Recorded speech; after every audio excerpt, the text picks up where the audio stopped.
ನಮಸ್ಕಾರ ವೀಕ್ಷಕರೇ ಮೂಡ ಕುಣಿಕೆ ಮತ್ತಷ್ಟು ಬಿಗಿಯಾಗಿದೆ. ಹಗರಣದಲ್ಲಿ ಭಾಗಿಯಾದವರಿಗೆ ನಡುಕ ಶುರುವಾಗಿದೆ. ಒಂದು ಕಡೆ ಟಿ.ಜೆ. ಅಬ್ರಹಾಂ ಅವರು ಪ್ರಕರಣವನ್ನು ಇಲ್ಲಿಗೆ ಬಿಡುವಂತಹ ಮಾತೇ ಇಲ್ಲ ಅಂತ ಹೇಳಿದ್ದಾರೆ. ಮತ್ತೊಂದು ಕಡೆ ರಾಜ್ಯ ಸರ್ಕಾರ ರಾಜ್ಯಪಾಲರ ನಡುವಿನ ಜಟಾಪಟಿ ಮುಂದುವರೆದಿದೆ. ಇದು ರಾಜ್ಯದ ಮುಖ್ಯಮಂತ್ರಿ ಸಿದ್ದರಾಮಯ್ಯ ಅವರಿಗೆ ಟೆನ್ಷನ್ ಮೇಲೆ ಟೆನ್ಷನ್ ಶುರುವಾಗುವಂತೆ ಮಾಡ್ತಾ ಇದೆ. ಆ ಟೆನ್ಷನ್ ಇದೀಗ ಅವರ ಟ್ವೀಟ್ಗಳಲ್ಲಿ ಬಹಳ ಸ್ಪಷ್ಟವಾಗಿ ಕಾಣಿಸ್ತಾ ಇದೆ. ಬಿಜೆಪಿ ಜೆಡಿಎಸ್ ವಿರುದ್ಧವಾಗಿ ಸಾಲು ಆರೋಪಗಳನ್ನು ಮಾಡಿ ಟ್ವೀಟ್ ಮಾಡ್ತಿದ್ದಾರೆ.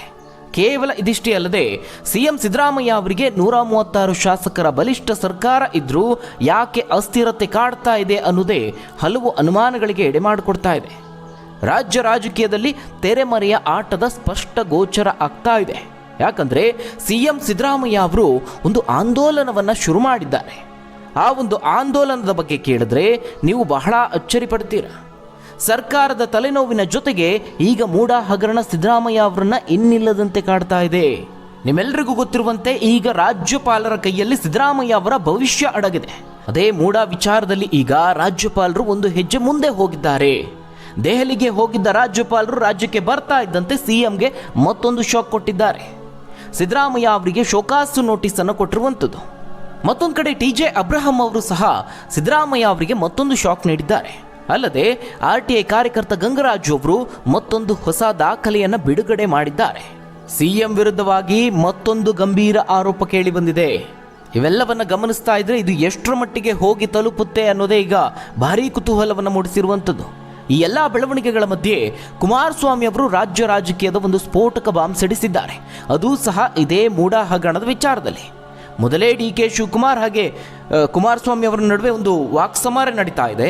ಒಂದು ದೊಡ್ಡ ಜಟಾಪಟಿ ಏರ್ಪಟ್ಟಿದೆ. ಈ ಸಂದರ್ಭದಲ್ಲಿ ಮೂಡ ಹಗರಣ ವಿಚಾರವಾಗಿ ಕುಮಾರಸ್ವಾಮಿ ಅವರು ಒಂದು ಸ್ಫೋಟಕ ಹೇಳಿಕೆಯನ್ನು ನೀಡಿರುವಂಥದ್ದು. ಹಾಗಾದ್ರೆ ಏನಿದು ಸುದ್ದಿ, ಏನಾಗ್ತಾ ಇದೆ ಈ ಪ್ರಕರಣದಲ್ಲಿ, ಆ ಎಲ್ಲದರ ಬಗ್ಗೆ ಒಂದು ವರದಿ ಇದೆ, ನೋಡೋಣ. ಅದಕ್ಕೂ ಮುನ್ನ ವೀಕ್ಷಕರೇ, ಮೂಡ ಹಗರಣದಲ್ಲಿ ಯಾರೇ ತಪ್ಪು ಮಾಡಿದ್ರೂ ಶಿಕ್ಷೆ ಆಗಲೇಬೇಕು ಅಂತ ನೀವು ಸಹ ಆಗ್ರಹಿಸೋದಾದ್ರೆ ತಪ್ಪದೆ ಈ ವಿಡಿಯೋವನ್ನು ಲೈಕ್ ಮಾಡುವ ಮೂಲಕವಾಗಿ ತಿಳಿಸಿ. ಹಾಗೆ ಪ್ರತಿದಿನದ ಹೊಸ ಸುದ್ದಿಗಳಿಗಾಗಿ ತಪ್ಪದೆ ಚಾನಲ್ಗೆ ಸಬ್ಸ್ಕ್ರೈಬ್ ಮಾಡಿ. ವೀಕ್ಷಕರೇ, ರಾಜ್ಯದ ಮುಖ್ಯಮಂತ್ರಿ ಸಿದ್ದರಾಮಯ್ಯ ಅವರಿಗೆ ಒಂದಾದ ಮೇಲೆ ಒಂದರಂತೆ ಟೆನ್ಷನ್ ಶುರುವಾಗಿದೆ. ಅದರಲ್ಲೂ ಮೂಡ ಹಗರಣ ಈಗ ದೊಡ್ಡ ಕಗ್ಗಂಟಾಗಿದೆ. ಕೇವಲ ಸಿದ್ದರಾಮಯ್ಯ ಅವರು ಮಾತ್ರವಲ್ಲದೆ ಅವರ ಬೆಂಬಲಿಗ ಶಾಸಕರು, ಸಚಿವರು ಇದೀಗ ಟೆನ್ಷನ್ನಲ್ಲಿದ್ದಾರೆ. ಆ ಒಂದು ಟೆನ್ಷನ್ ಏನಿದೆ ಅದು ಬಹಳ ಸ್ಪಷ್ಟವಾಗಿ ಕಾಣಿಸ್ತಾ ಇದೆ. ಸಾಲು ಟ್ವೀಟ್ಗಳನ್ನು ಮಾಡ್ತಿದ್ದಾರೆ. ಸಾಮಾಜಿಕ ಜಾಲತಾಣದಲ್ಲಾಗಿರ್ಬೋದು, ಮಾಧ್ಯಮದ ಮುಂದೆ ಆಗಿರ್ಬೋದು, ಬೇರೆ ಹೇಳಿಕೆಯನ್ನು ನೀಡುವ ಮೂಲಕವಾಗಿ ಸಿದ್ದರಾಮಯ್ಯ ಅವರನ್ನು ಒಂದು ಕಡೆ ಸಮರ್ಥಿಸಿಕೊಳ್ತಿದ್ದಾರೆ. ಮತ್ತೊಂದು ಕಡೆ ಬಿಜೆಪಿ JDS ವಿರುದ್ಧವಾಗಿ ಸಾಲು ಆರೋಪಗಳನ್ನು ಮಾಡ್ತಾ ಇದ್ದಾರೆ. ಅದರಲ್ಲೂ ಪ್ರಮುಖವಾಗಿ ಸಿದ್ದರಾಮಯ್ಯ ಅವರ ಆಪ್ತ ಶಾಸಕರು, ಸಚಿವರು ಬಿಜೆಪಿ ಮೇಲೆ ವಾಗ್ದಾಳಿಯನ್ನು ನಡೆಸ್ತಿದ್ದಾರೆ. ಮತ್ತೊಂದು ವಿಚಾರ ಅಂತ ಹೇಳಿದ್ರೆ ವೀಕ್ಷಕರೇ, ಸಿದ್ದರಾಮಯ್ಯ ಅವರು ಒಂದು ಆಂದೋಲನವನ್ನು ಶುರು ಮಾಡಿದ್ದಾರೆ. ನಮ್ಮ CM ನಮ್ಮ ಹೆಮ್ಮೆ ಅನ್ನುವ ಆಂದೋಲನ. ಅದು ಬಹಳ ಅಚ್ಚರಿ ಮೂಡಿಸ್ತಾ ಇದೆ. ಯಾಕಂದರೆ 136 ಶಾಸಕರ ಬೆಂಬಲ ಇದೆ, ನಮ್ಮ ಸರ್ಕಾರ ಬಲಿಷ್ಠ ಸರ್ಕಾರ ಅಂತ ಸಿದ್ದರಾಮಯ್ಯ ಅವರೇ ಹೇಳ್ತಾ ಇದ್ರು. ಆದರೂ ಸಹ ಸ್ವತಃ CM ಸಾಮಾಜಿಕ ಜಾಲತಾಣದಲ್ಲಿ ಇಂತಹದೊಂದು ಆಂದೋಲನವನ್ನು ಶುರು ಮಾಡುವಂಥದ್ದು ಬಹಳ ಅಚ್ಚರಿಗೆ ಕಾರಣ ಆಗ್ತಾ ಇದೆ. CM ಅವರ ಆಪ್ತ ಶಾಸಕರು, ಸಚಿವರು CMಗೆ ಬೆಂಬಲವನ್ನು ವ್ಯಕ್ತಪಡಿಸುವ ವಿಡಿಯೋ ಹೇಳಿಕೆಗಳನ್ನು ಸಾಮಾಜಿಕ ಜಾಲತಾಣದ ಖಾತೆಗಳಲ್ಲಿ ಅಪ್ಲೋಡ್ ಮಾಡ್ತಿದ್ದಾರೆ. ಆ ಮೂಲಕ ತಮಗೆ ಎಷ್ಟು ಬೆಂಬಲ ಇದೆ ಅನ್ನೋದನ್ನು ಸೂಚ್ಯವಾಗಿ ಹೇಳ್ತಿದ್ದಾರೆ. ಅದು ಎಂತಹ ಸಂದರ್ಭದಲ್ಲಿ ಅಂತ ಹೇಳಿದ್ರೆ, ಈ ಮೂಡ ಹಗರಣ ಸದ್ದು ಮಾಡ್ತಿರುವಂತಹ ಸಂದರ್ಭದಲ್ಲಿ. ಹಾಗಾದರೆ ಇಷ್ಟೊಂದು ಟೆನ್ಷನ್ ಯಾಕೆ? ಹಗರಣದಲ್ಲಿ ತಮ್ಮ ಭಾಗಿ ಇದೆಯೋ ಇಲ್ವೋ ಅನ್ನೋದು ಬೇರೆ ವಿಚಾರ. ತನಿಖೆ ಆದರೆ ಎಲ್ಲವೂ ಹೊರಬರುತ್ತೆ. ಆದರೆ ಹಗರಣಗಳು ಸದ್ದು ಮಾಡ್ತಿರುವ ಬೆನ್ನಲ್ಲೇ ಯಾಕೆ ಈ ರೀತಿಯ ಟೆನ್ಷನ್ ಅನ್ನೋದೇ ಈಗ ರಾಜಕೀಯ ವಲಯದಲ್ಲಿ ಚರ್ಚೆ ಆಗ್ತಿರುವಂಥದ್ದು. ಇನ್ನು ವೀಕ್ಷಕರೇ, ಇವತ್ತು ಮೂಡ ಹಗರಣ ವಿಚಾರವನ್ನು ಬಿಜೆಪಿ JDS ಒಂದು ದೊಡ್ಡ ಅಸ್ತ್ರವನ್ನಾಗಿ ಮಾಡಿಕೊಂಡಿದೆ. ಇದರ ಸಲುವಾಗಿನೇ ಪಾದಯಾತ್ರೆಯನ್ನು ಸಹ ಮಾಡ್ತಾ ಇದೆ. ಆದರೆ ಕಾಂಗ್ರೆಸ್ ಸಹ ಅತ್ತ ರೊಚ್ಚಿಗೆದ್ದಿದೆ. ಬಿಜೆಪಿ ಹಾಗೆ JDS ನಾಯಕರ ಭ್ರಷ್ಟಾಚಾರವನ್ನು ಬಿಚ್ಚಿಡ್ತೀವಿ ಅಂತ ಸಾಲು ಗಂಭೀರ ಆರೋಪಗಳನ್ನು ಮಾಡ್ತಾ ಇದೆ. ಒಂದು ಕಡೆ ಕುಮಾರಸ್ವಾಮಿ ಅವರು DK ಶಿವಕುಮಾರ್ ವಿರುದ್ಧವಾಗಿ ಹರಿಹಾಯ್ತಿದ್ದಾರೆ. ಬಿಜೆಪಿ ರಾಜ್ಯಾಧ್ಯಕ್ಷ ವಿಜೇಂದ್ರ ಅವರು ಹಾಗೆ ವಿಪಕ್ಷ ನಾಯಕ R ಅಶೋಕ್ ಕಾಂಗ್ರೆಸ್ ನಾಯಕರ ವಿರುದ್ಧವಾಗಿ ಹಾಗೆ ಸಿದ್ದರಾಮಯ್ಯ ಅವರ ವಿರುದ್ಧವಾಗಿ ಆರೋಪಗಳನ್ನು ಮಾಡ್ತಿದ್ದಾರೆ.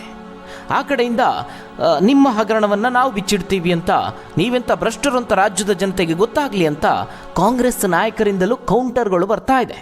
ಇನ್ನು ಮೂಡ ಹಗರಣದ ವಿಚಾರಕ್ಕೆ ಬಂದರೆ, ಮೊದಲಿಗೆ RTI ಕಾರ್ಯಕರ್ತ ಗಂಗರಾಜು ಹಾಗೆ ಸ್ನೇಹಮಯಿ ಕೃಷ್ಣ ಅವರು ಈ ಹಗರಣದ ವಿಚಾರದಲ್ಲಿ ಹಲವು ದಾಖಲೆಗಳನ್ನು ಬಿಡುಗಡೆ ಮಾಡಿದ್ರು, ಜನರ ಮುಂದೆ ಇಟ್ಟರು. ಅಲ್ಲದೆ ಈ ಬಗ್ಗೆ ಕಾನೂನು ಕ್ರಮಕ್ಕೆ ಮುಂದಾದರು. ಇದರಲ್ಲಿ ಸಿದ್ದರಾಮಯ್ಯ ಅವರು ಹಾಗೆ ಅವರ ಕುಟುಂಬದವರು ಸಹ ಭಾಗಿಯಾಗಿದ್ದಾರೆ ಎನ್ನುವ ಗಂಭೀರ ಆರೋಪವನ್ನು ಮಾಡಿದ್ರು.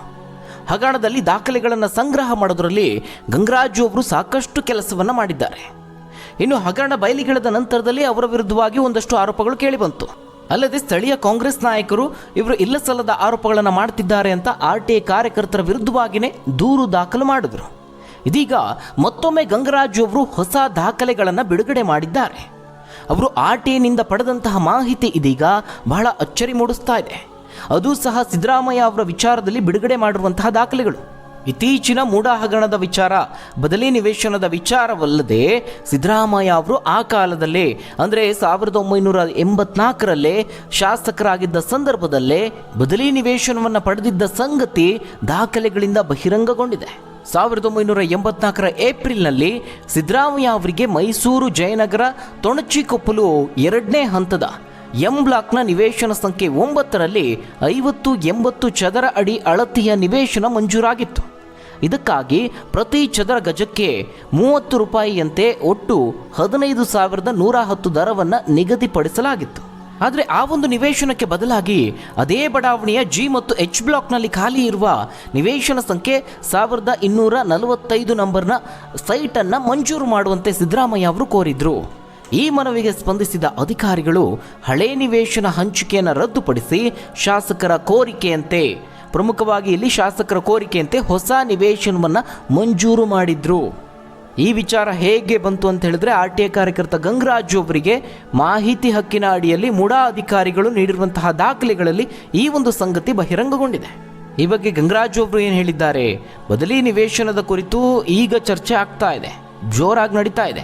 ಆದರೆ ಆಗಿನ ಕಾಲದಲ್ಲಿ ಸಿದ್ದರಾಮಯ್ಯ ಅಂತವರು, ಅಂದರೆ ಸಿದ್ದರಾಮಯ್ಯ ಅವರು ಸೇರಿದಂತೆ ಇನ್ನೂ ಹಲವರು ಬಯಸಿದ ಜಾಗದಲ್ಲಿ ಬದಲಿ ನಿವೇಶನವನ್ನು ಪಡೆದಿದ್ದಾರೆ. CITB ಹಾಗೆ ಈಗಿನ ಮೂಡಾದಲ್ಲಿ ಆಗಿನಿಂದಲೂ ಶಾಸಕರ ಪ್ರಭಾವ ಕೆಲಸ ಮಾಡಿರೋದನ್ನು ಈ ದಾಖಲೆಗಳು ಹೇಳ್ತವೆ ಅಂತ ಗಂಗರಾಜು ಅವರು ಆರೋಪವನ್ನು ಮಾಡ್ತಿದ್ದಾರೆ.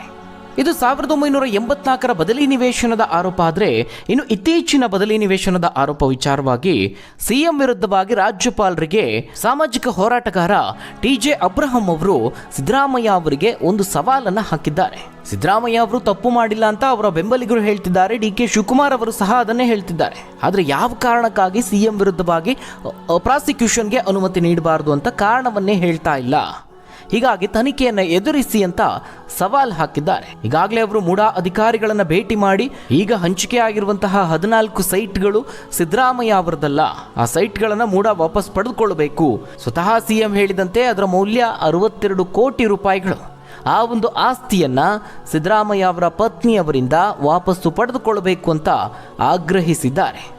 ಇನ್ನು ಸಿದ್ದರಾಮಯ್ಯ ಅವರ ಕೇಸ್ನಲ್ಲಿ ಇದು ಪ್ರಾರಂಭದ ಹಂತವಷ್ಟೇ, ಸಂಪೂರ್ಣ ತನಿಖೆಗೆ ಆದೇಶ ಆಗೇ ಆಗುತ್ತೆ, ರಾಜ್ಯಪಾಲರು ಅನುಮತಿಯನ್ನು ಕೊಟ್ಟೇ ಕೊಡ್ತಾರೆ ಅನ್ನುವ ವಿಶ್ವಾಸವನ್ನು ಅವರು ವ್ಯಕ್ತಪಡಿಸಿದ್ದಾರೆ.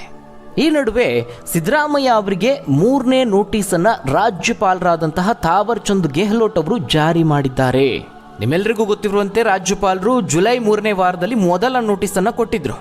ಮಾಧ್ಯಮಗಳಲ್ಲಿ ಹಾಗೆ ಸಾರ್ವಜನಿಕವಾಗಿ ಮೂಡಾ ಹಗರಣ ವಿಚಾರವಾಗಿ ಚರ್ಚೆ ಆಗ್ತಾ ಇದೆ. ಪ್ರಕರಣಕ್ಕೆ ಸಂಬಂಧಿಸಿದಂತೆ ತಕ್ಷಣವೇ ಮಾಹಿತಿ ಕೊಡುವಂತೆ CMಗೆ ಸೂಚನೆಯನ್ನು ನೀಡಿದ್ರು.